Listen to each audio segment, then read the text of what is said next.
sana matapos ako eh. Naawa rin ako sa kanya kung sige siya tago ng tago. Harapin na lang niya para matapos na.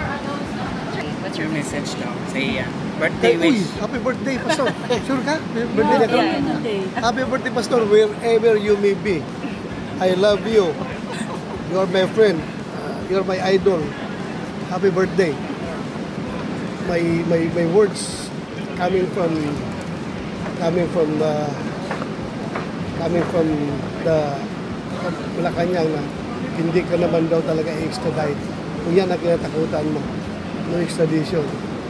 May nagparating sa akin ng word na yan. So Hindi daw siya i-extradite.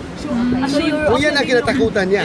assured in security. So you trust the safeness of Malacanang na hindi siya extradite? Well, galing sa kanila yung word eh. So, I trust them. Kung sinabi nila yun na hindi extradite, by all means hindi extradite si Pastor